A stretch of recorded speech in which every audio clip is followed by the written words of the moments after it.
Hello students, I am Kavita Singh from Samarpan Gyan School and today we will start 9th Standard Science chapter number 1 Matter in our surroundings. What is matter? Matter, everything in this universe is made up of material which scientists have named matter. Okay, in modern days scientists have evolved two types of classification of matter based on their physical property and chemical nature.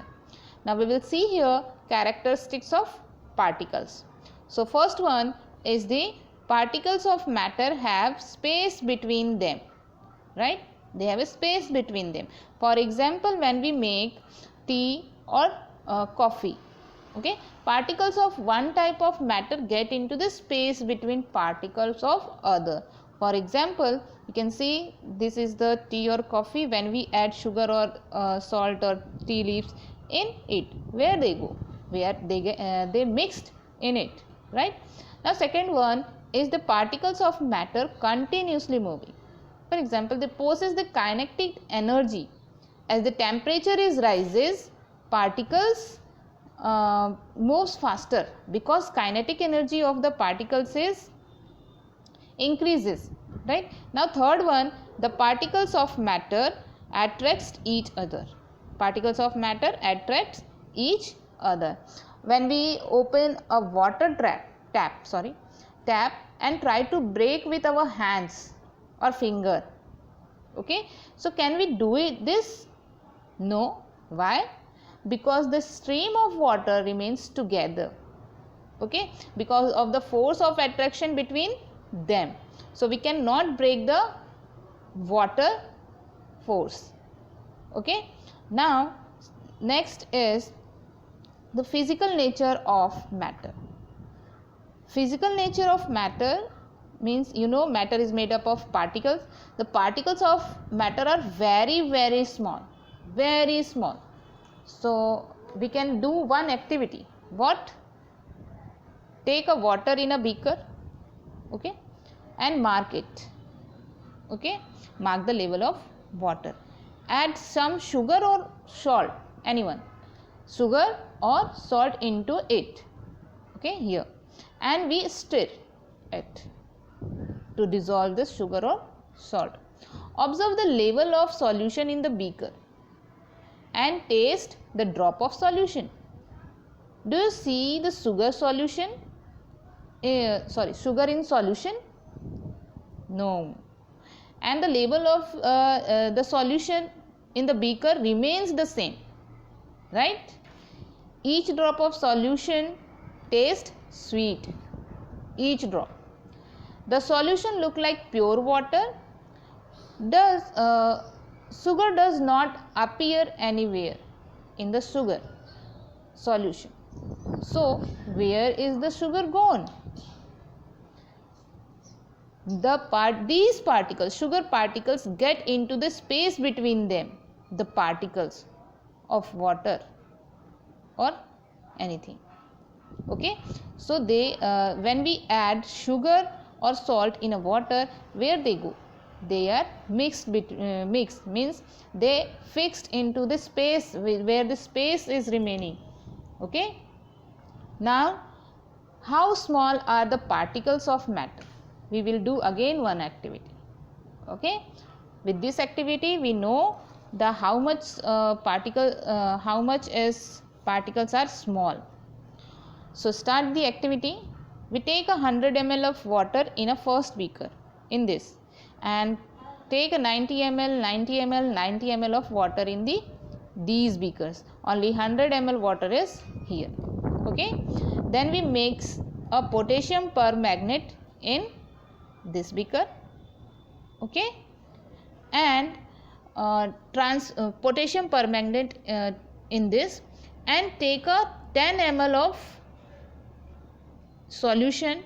Take out this 10 ml solution with the help of test tube and mixed into the another beaker, okay, and stir it. Again we take the 10 ml of water or solution here and mixed with the another beaker.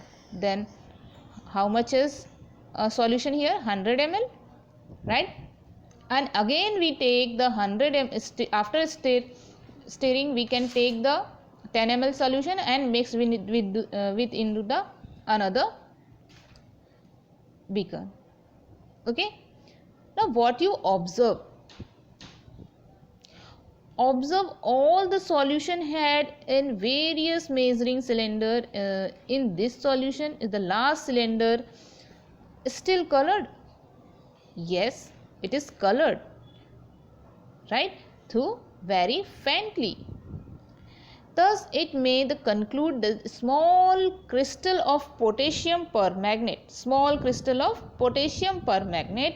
contains a very large number of very small particles. These small particles show the properties of compound. Okay, so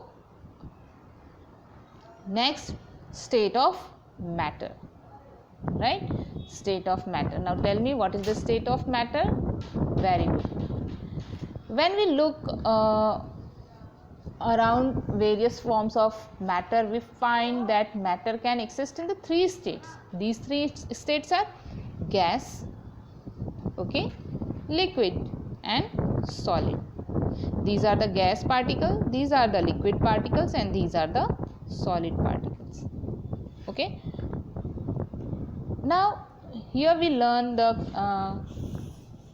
properties of solid state.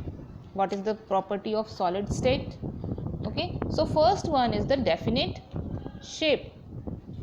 Okay, solid have a definite shape, definite volume, do not flow, solids do not flow, particles are closely packed and incompressible. Okay, so for example, rubber band is a solid because it can change its shapes under force and regions. Its shapes when force is removed, if excessive force is applied, it breaks, right? We can compress, second example, when we compress the sponge, as its pores are filled with air but it salt, right? And next example is salt and sugar take the shape of the container in which they are placed, but shape of their crystal do not change, so they are solid. Okay, now we will see the properties of liquid. No definite shape, fixed volume, can flow, particles are loosely packed and little compressible. Student, force of attraction between the particles of liquid keeps its volume same. Okay, when we transfer the liquid into the another container, water is take the shape of the another container. Okay, now second, liquid are substance having fixed and fixed volume and no fixed shape. They take the shape of container in which they are stored, right?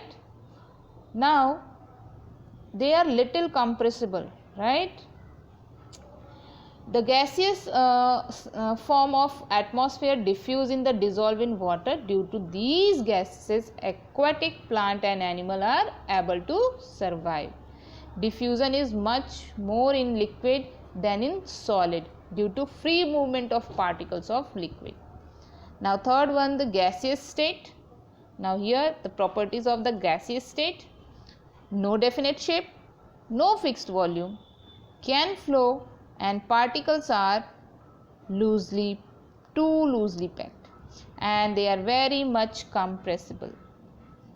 Okay, the particles in the gases are free to move in any direction, hence gases can flow.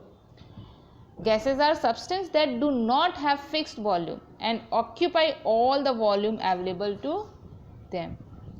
Pressure of gas is the force applied on the walls or vessels by the irregular moving gas particle, for example when we blow the balloon, right? So these are the properties of liquid, gases and solid state. You can see here Suppose in this dish we have a solid thing, suppose salt or sugar and anything. So their particles are look like that. Here is the liquid and their particles are look like that, and the gas particles. So you can compare these particles. You can observe that the particles of solid are very closely, they are far away from the solid but close to gaseous particles, and here you can observe the gas particles are very far. So when the particles are very far, so attraction between them is less. Here attraction is more, right, and here is normal. Okay, so these are the particles of solid, liquid and gas. So today's topic is finished here, students. We will meet into next class.